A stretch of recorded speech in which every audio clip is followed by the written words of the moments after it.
Hello and welcome. This is Japan, and I have I guess, match review, match summary. I don't know exactly what you guys want to call it for Marigold New Year's Golden Garden 2025. It's the day two event, mainly because the day one event had some decent matches on it too. But I figured they might be better to do day two because there was a lot more title matches and stuff, and I might still do day one. But I figured we just kind of jump into it. I didn't have they didn't have like individual match pictures, so I'm just gonna have to use one of each person that was in the match. It's not the greatest thing, but I'll try to explain it the best I can. So I think that's probably the best way we go. I don't know. So we had Ryoko versus Chai. Is it Chayaka? She's part of the Dark Wolves, the one that always carries around the chair. Overall, it was an okay match. It was a starting match. I always feel like Marigold's starting matches sometimes can be just a little like lackluster because they're there, but like when you have a card of like eight, they kind of ran out. I don't know. That first one always seems to be the one that they just kind of put together with whoever they can just to get them match time. But I put it in C. Wasn't a bad match, just wasn't really my thing. Then we go to Joe. It's Chai. God, I know it's Goto is her last name. I was gonna try to say the first name against Yuki. Um, this match was another one that was pretty solid. It was one of those things where it started off kind of slow and kind of had some missed spots. So I was like, man, this is starting to get bad. And then they really turned it up in the last like 3 or 4 minutes of the match. And I think overall, with Johto winning, or Goto, God, why did I just say a whole Pokemon region? Jesus. I think it was that ended up making it a pretty good match. She had some really good spots. I know they've been trying to build her back up after losing that title match against Kukui. But I feel like this was one of those matchups that she kind of got built better up. So put it in B. I thought it was a pretty good match. The second match on the card. Next up, we had a tag team match. Honestly, this one just kind of ran by.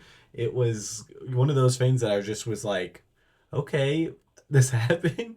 It was Neo and Rhea versus, is it Neho and Raha? They're kind of like some of the newer people on the second team. The first team is kind of more originals.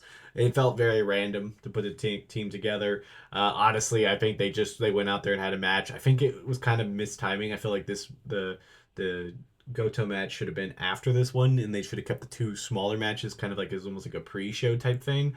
So I'll put that in C. It just wasn't my thing. Then we had, which I honestly, this was a stacked match. It was Murray and Misa Matsui versus Biko Ono and Shozuki, the two former champions on one side and the former tag team champions on the other. This match absolutely cooked. They had so many good strikes and moves, and all the spots were just like perfect. This was probably one of the most fun matches to watch. Um, I mean, it makes sense with how stacked it was. I was like thinking that this should have been later, way later in the card. This easily could have been like main event or pre-main event style of thing. I guess it's just because of all the tag team or all of the like title matches ahead of time. Because like the last three matches are all title matches, so it makes sense that this probably wouldn't be up there, but it should have been. I give it a solid S. It was a really good match. If you're gonna watch any match on this card, this one's the one to watch. It's by far the best match on the card. Because like I think the other ones have like other stuff to service, but I think this one is just a good match. Then we got Utami versus Megaton. This is kind of a low key, a little bit of a squash match. I mean, Utami just kind of had it in hand for most of it. Megaton got a little bit of offense in, but it was no doubt. It was no doubt Utami wasn't gonna pull this one out. It should have just been a title match because it would have been an easy defense. I don't know why they didn't do it, but I think it was a pretty solid match for Utami. I'll put it in B. I mean, obviously she didn't have a lot to work with. Megaton's not bad. It's just I feel like their styles are just completely separate, and you got one of the best wrestlers in the world going against somebody who probably doesn't always go like high motor, high, you know, velocity type moves. It didn't really work that well, but Utami still made a pretty solid match. Next up, we had the championship match for the Superfly championship. It was Victoria versus Yuka. I think Yuka's from Ice Ribbon. She won the Battle Rumble back at New Year's Dream. This match was another one that was phenomenal. I think it really showed that Victoria is like the perfect person to put this title on. She did amazing in this match. Like from seeing Victoria from the very first event to this event, she just continuously gets better and better. And yeah, I'll put it in a solid A. I feel like it was one of those matches I just think that they could have maybe let them cook a little bit longer and it probably would have been fully done. But it's like a soft baked cookie. It's still amazing if it's not fully cooked. So I'd put it up in A. Next up, we have Mika versus is it and Nick. It's like no Nuzuki. She used to be part of the former tag team champs, the ones that took it off of Mireille and Misa. This was for the Marigold United national title.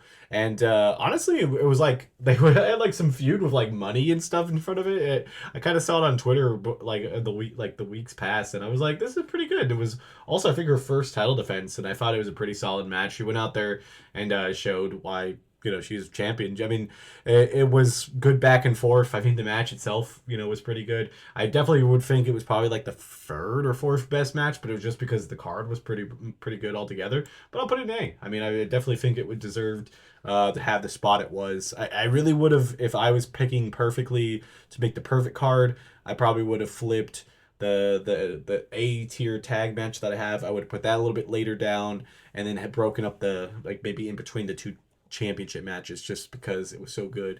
And then last but certainly not least, we had Bozilla and Tank, the champions, versus is it Nene and Suri, the new super rookie. This is only her fifth match, and they won the gold. They won the tag team gold, and it was a pretty insanely good match. They started off being in the crowd, throwing each other around. I thought that was some pretty decent stuff. I'm not always like a huge fan of that, especially like a main event thing, but it definitely does drag out the time and drag us out. Them actually going out there and doing some stuff. But I think once they got in there, it was a pretty solid match, and I can't believe they flipped the tag teams on the very very first way, like very first event of them defending. So, I think that was still pretty good. I think I'd put it in B. Good match. Just kind of shocking with that. And then Bozilla attacked Tank at the end of it. And we also had Misa attack Victoria at the end of her match to set up a match against them two, which I'm very looking forward to because I think that will be a very good match too. And that was day two. I honestly was thinking about maybe covering day one, but I wanted to make sure that I did this and we showed off what happened.